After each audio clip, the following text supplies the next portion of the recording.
ಮಹೋನ್ನತವಾದಂತ ಜೀವವುಳ್ಳ ನಾಮದಲ್ಲಿ ನಿಮ್ಮೆಲ್ಲರಿಗೂ ನಮ್ಮ ಜೀಸಸ್ ಲವ್ಸ್ ಪ್ರೇಯರ್ ಮಿನಿಸ್ಟ್ರೀಸ್ ಮೂಲಕ ವಂದನೆಗಳನ್ನ ಸಲ್ಲಿಸ್ತಾ ಇದ್ದಾನೆ. ದೇವರು ಒದಗಿಸಿಕೊಟ್ಟಂತ ಈ ಮತ್ತೊಂದು ನೂತನ ದಿನಕ್ಕಾಗಿ ದೇವರಿಗೆ ಸ್ತೋತ್ರ. ಕಳೆದ ರಾತ್ರಿಯೆಲ್ಲ ಸುಖ ನಿದ್ರೆಯನ್ನು ಒದಗಿಸಿಕೊಟ್ಟು ಈ ಮುಂಜಾನೆಯೇ ದೇವರ ಒಂದು ವಾಕ್ಯದ ಮೂಲಕ ಈ ಒಂದು ದಿನವನ್ನು ಪ್ರಾರಂಭಿಸಲಿಕ್ಕೆ ದೇವರು ನಮಗೆ ಅತ್ಯಮೂಲ್ಯವಾದಂತಹ ಸಮಯವನ್ನು ಒದಗಿಸಿಕೊಟ್ಟಿದ್ದಾರೆ. ಅನೇಕರು ನಿದ್ರೆಯಲ್ಲೇ ಮರಣಿಸುವವರು ಎಷ್ಟೋ ಜನರಿದ್ದಾರೆ, ಹೌದಾ? ನಿವಾಸಗಳಿಲ್ಲದೆ ಎಷ್ಟೋ ಜನ ಕಷ್ಟಪಡ್ತಾ ಇದ್ದಾರೆ. ಆದ್ರೆ ದೇವರು ನಮಗೊಂದು ನಿವಾಸವನ್ನು ಕೊಟ್ಟು ಮಲಗಿಗೆ ಸುಖಕರವಾದ ನಿದ್ದೆಯನ್ನು ಕೊಟ್ಟು ಮುಂಚಾನೆ ತಕ್ಕನೆ ಎಬ್ಬಿಸಿ ಆತನ ವಾಕ್ಯವನ್ನು ಧ್ಯಾನಿಸಲಿಕ್ಕೆ ದೇವರು ಸಮಯವನ್ನು ಏರ್ಪಡಿಸಿಕೊಟ್ಟಿರುವಾಗ ದೇವರು ಎಷ್ಟು ಆಶೀರ್ವದಿಸ್ತಾ ಇದ್ದಾರೆ. ತನ್ನ ವಾಕ್ಯದ ಮೂಲಕ ನಮ್ಮನ್ನು ಎಷ್ಟು ಬಲಪಡಿಸ್ತಾ ಇದ್ದಾರೆ. ನಾವೆಲ್ಲರೂ ಅದರ ಆಶೀರ್ವಾದವನ್ನು ಹೊಂದಿಕೊಳ್ತಾ ಇದ್ದೀರಿ. ಅದಕ್ಕಾಗಿ ನಾನು ನಂಬಿ ಕರ್ತನಲ್ಲಿ ಸಂತೋಷಿಸ್ತಾ ದೇವರಿಗೆ ಮಹಿಮೆಯನ್ನು ಸಲ್ಲಿಸ್ತಾ ಇದ್ದೇನೆ. ಹಾಗಿದ್ರೆ ಈ ದಿನ ದೇವರು ತನ್ನ ವಾಕ್ಯದ ಮೂಲಕ ನಮ್ಮೊಟ್ಟಿಗೆ ಮಾತನಾಡಬೇಕೆಂಬುದಾಗಿ ನೆನೆಸುವಾಗ ಈ ದಿನದ ವಾಕ್ಯವನ್ನ ನಾವು ಧ್ಯಾನಿಸೋಣ. ಲೂಕನು ಬರೆದ ಸುವಾರ್ತೆ 21ನೇ ಅಧ್ಯಾಯ 33ನೇ ವಚನ. ಭೂಮ್ಯಾಕಾಶಗಳು ಅಳಿದು ಹೋಗುವವು, ಆದರೆ ನನ್ನ ಮಾತುಗಳು ಅಳಿದು ಹೋಗುವುದೇ ಇಲ್ಲ. ಆಮೇನ್. ದೇವರಿಗೆ ಸ್ತೋತ್ರ. ಹೌದು ಪ್ರಿಯರೇ, ನನ್ನ ಜೀವ ಸ್ವರೂಪನ ಅಂತ ದೇವರು ಒಂದು ಬಾರಿ ಮಾತು ಕೊಟ್ಟರೆ ಅದು ನೆರವೇರುವವರೆಗೂ ಹಿಂತೆಗೆಯುವುದಿಲ್ಲವೇ ಇಲ್ಲ. ಆತನು ನಂಬಿಗಸ್ತನಾದಂತ ದೇವರು, ಆತನು ವಾಗ್ದಾನ ಮಾಡಿದ ಆತನು ಆಮೇಲೆ ನಂಬಿಗಸ್ತರು. ಅನೇಕ ಸಂದರ್ಭದಲ್ಲಿ ನಮ್ಮ ಜೀವನದಲ್ಲಿ ಅನೇಕರು ಬಂದು ಹೋಗ್ತಾ ಇರ್ತಾರೆ. ನಮ್ಮವರೇ ಅನೇಕರು ಇರ್ತಾರೆ. ಸ್ನೇಹಿತರೇ ಆಗಿರ್ಬೋದು, ಗಂಡ ಹೆಂಡತಿಗೆ ಆಗಿರ್ಬೋದು, ಹೆಂಡತಿ ಗಂಡನಿಗೆ ಆಗಿರ್ಬೋದು, ತಂದೆ ತಾಯಿಗಳು ಮಕ್ಕಳಿಗೆ ಆಗಿರ್ಬೋದು, ಮಕ್ಕಳು ತಂದೆ ತಾಯಿಗಳಿಗಾಗಿರ್ಬೋದು. ಅನೇಕ ಸಂದರ್ಭ ಅನೇಕ ಮಾತುಗಳನ್ನ ಕೊಡ್ತಾ ಇರ್ತಾರೆ. ಆದ್ರೆ ಅದು ನೆರವೇರುವ ಮುಂಚೆ ಮರೆತು ಹೋಗ್ತಾರೆ. ತಂದೆ ತಾಯಿಗಳು ಅನೇಕ ರೀತಿಯಾಗಿ ಮಕ್ಕಳಿಗೆ ಒಂದು ಮಾತುಗಳನ್ನ ಕೊಡ್ತಾ ಇರ್ತಾರೆ. ಆದ್ರೆ ಪರಿಸ್ಥಿತಿಗಳಿಂದಲೋ ಮತ್ತೊಂದು ರೀತಿಯೋ ಆ ಮಾತನ್ನ ನೆರವೇರಿಸಲಿಕ್ಕೆ ಸಾಧ್ಯ ಆಗುದಿಲ್ಲ. ಮಕ್ಕಳು ತಂದೆ ತಾಯಿಗಳನ್ನ ಮಾತು ಕೊಡ್ತಾ ಇರ್ತಾರೆ, ಅಮ್ಮ ನಾನು ದೊಡ್ಡವರನ್ನ ಹೀಗೆ ನೋಡ್ಕೊಳ್ತೀನಿ, ಹಾಗೆ ನೋಡ್ಕೊಳ್ತೀನಿ ಅಂತೇಳಿ. ಬೆಳೀತಾ ಬೆಳೀತಾ ಅವರಲ್ಲಿ ಒಂದು ಬದಲಾವಣೆ ಬರ್ತದೆ. ಎಷ್ಟೋ ಕ್ರೂರವಾಗಿ ಬೆಳೆಸಿದಂತ ತಂದೆ ತಾಯಿಗಳು, ಹೊತ್ತಿಗೆ ಊಟ ಹಾಕಿ ಪೋಷಿಸಿದಂತ ತಂದೆ ತಾಯಿಗಳು, ಕಷ್ಟಪಟ್ಟು ಓದಿಸಿದಂತ ತಂದೆ ತಾಯಿಗಳನ್ನ ಅವರು ಬೆಳೀತಿ ದೊಡ್ಡವರಾಗಿ ಒಂದು ಒಳ್ಳೆ ಉದ್ಯೋಗ ಬಂದ ಮೇಲೆ ಅವನ್ನ ತೊರೆದು ಬಿಡ್ತಾ ಇದ್ದಾರೆ, ಹೊರಗಡೆ ಕಳಿಸ್ತಾ ಇದ್ದಾರೆ. ಆದ್ರೆ ಒಂದು ಏಜ್ನಲ್ಲಿ ಅವ್ರಿಗೆ ಮಾತು ಕೊಟ್ಟಿರ್ತಾರೆ, ನಾನು ಚೆನ್ನಾಗಿ ನೋಡ್ಕೊಳ್ತೀನಮ್ಮ, ಅಪ್ಪ ಚೆನ್ನಾಗಿ ನೋಡ್ಕೊಳ್ತೀನಿ ಅಂತ. ಏನಾಯ್ತು ಆ ಮಾತು? ಪರಿಸ್ಥಿತಿಗಳು ಬದಲಾಗ್ತಾ, ಮನುಷ್ಯರ ಸ್ವಭಾವಗಳು ಬದಲಾಗ್ತಾ ಇರ್ತವೆ. ಅನೇಕ ಕಷ್ಟ ಸಮಯದಲ್ಲಿ ನಾನಿರ್ತೇನೆ ನಿಮ್ ಜೊತೆಗೆ ಎಂಬುದಾಗಿ ಮಾತು ಕೊಡುವಂತವ್ರು ಅನೇಕರು, ಸ್ನೇಹಿತರಿರ್ಬೋದು, ಗಂಡ ಹೆಂಡತಿ ಆಗಿರ್ಬೋದು, ಹೆಂಡತಿ ಗಂಡನಿಗಾಗಿರ್ಬೋದು.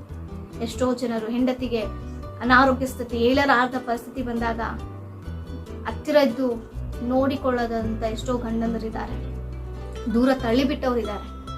ಎಷ್ಟೋ ಬಾರಿ ಗಂಡನಿಗೆ ಅನಾರೋಗ್ಯ ಬಂದು ಆಕ್ಸಿಡೆಂಟ್ ಆಗಿಯೋ ಏಳಲಾರದ ಪರಿಸ್ಥಿತಿ, ಮಲಗಿದ್ದಂತ ಸ್ಥಿತಿಯಲ್ಲೇ ಇರಬೇಕು ಜೀವನ ಪೂರ್ತಿ ಅನ್ನುವಂಥ ಸಮಯದಲ್ಲಿ ಹೆಂಡತಿಗಳು ನಾವು ನೋಡ್ತಾ ಇದ್ದೇವೆ, ಗಂಡರನ್ನ ಬಿಟ್ಟು ತೊರೆದು ಹೋಗ್ತಾ ಇರ್ತವೆ.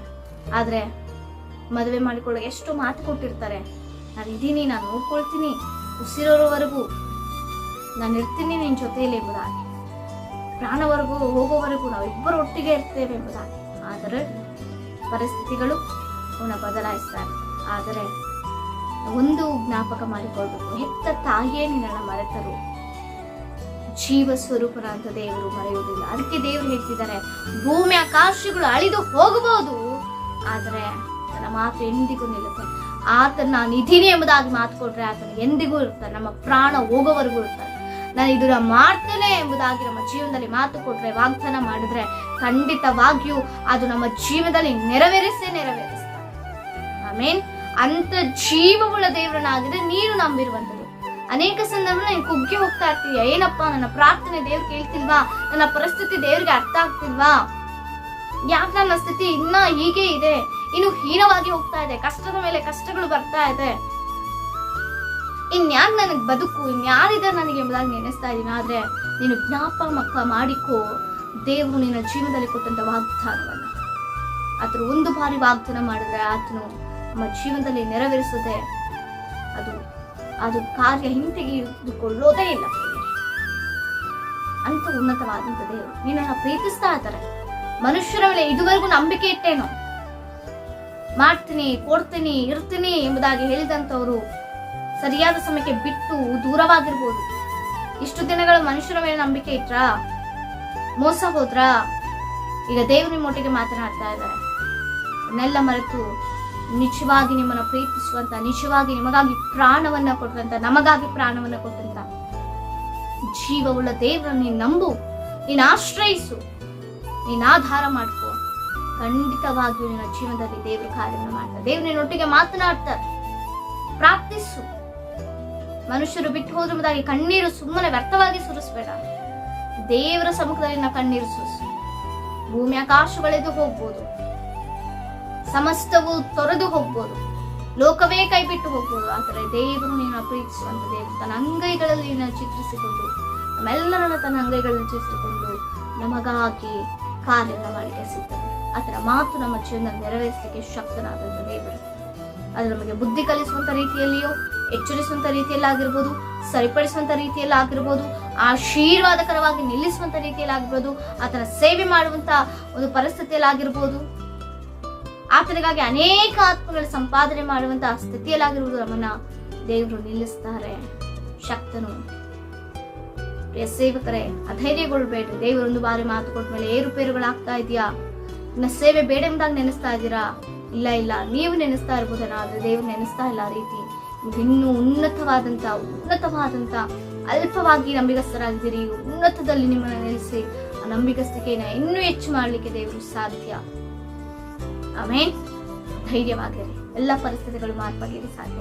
ದೇವರನ್ನ ಆಶ್ವಸಿಸಿ ಬಲಪಡಿಸಲಿ. ಮೇನೆ ವಿಜ್ಞಾಪನೆಗಳು ನಮಗೆ ತಿಳಿಸಿಕೊಡಿ. ನಿಮಗಾಗಿ ನಾವು ಪ್ರಾರ್ಥನೆ ಮಾಡುವವರಾಗಿದ್ದೇವೆ. ಪ್ರಾರ್ಥಿಸಿಕೊಳ್ಳೋಣ. ಪರಿಶುದ್ಧನು, ಉನ್ನತನು, ಮಹೋನ್ನತನು, ಸರ್ವಾಧಿಕಾರಿಯಾದ ದೇವರ ಸ್ತೋತ್ರ. ಒಂದು ಉದಯ ಕಾಲದಲ್ಲಿ ಕರ್ತನೆ, ಅಪ್ಪ, ಇನ್ನು ಮಾತು ಕೊಟ್ಟಿದ್ಯಾ, ಭೂಮಿ ಆಕಾಶಗಳಲ್ಲಿ ಹೋದ್ರು ನನ್ನ ಮಾತುಗಳು ಎಂದಿಗೂ ಅಳಿದು ಹೋಗುವುದೇ ಇಲ್ಲ ಎಂಬ ನನ್ನ ಮಕ್ಕಳು ಇದನ್ನು ನೋಡುವಾಗ, ಈ ವಾಗ್ದಾನವನ್ನ ಕೇಳ್ತಾ ಇರುವಾಗಲೇ ಅವರ ನಂಬಿಕೆ ಅಪ್ಪ ಹುಟ್ಟಲಿಸುವ ಒಂದು ಚೈತನ್ಯ, ಒಂದು ಬಲ ಹೊಂದಿಕೊಳ್ಳಲಿ. ಮನುಷ್ಯರು ಕೈ ಬಿಟ್ಟರೆ ಎಂದಿಗೂ ಕೈ ಬಿಡದಂತ ದೇವರು, ಒಂದು ಬಾರಿ ಮಾತು ಕೊಟ್ಟರೆ ನೆರವೇರಿಸದೆ ತಪ್ಪದ ದೇವರು ಎಂಬುದಾಗಿ ಕರ್ತನೆ, ಇನ್ನೂ ನಂಬಿಕೆಯಿಂದ ಅಪ್ಪ ನಿನ್ನನ್ನು ಆಶ್ರಯಿಸಲಿ ಎಂಬುದಾಗಿ ಪ್ರಾರ್ಥಿಸ್ತಾನೆ. ಈ ವಾಗ್ದಾನ ಮೂಲಕ ನಮ್ಮೆಲ್ಲರನ್ನ ಆಶ್ರಯಿಸಿ ಬಲಪಡಿಸಿ ನಡೆಸು. ಯೇಸುವಿನ ನಾಮದಲ್ಲಿ ಬೇಡಿ ಹೊಂದುತ್ತೇವೆ, ಜೀವಳ ಪರಲೋಕದ ತಂದೆಯೇ. ಆಮೇನ್. Praise the lord.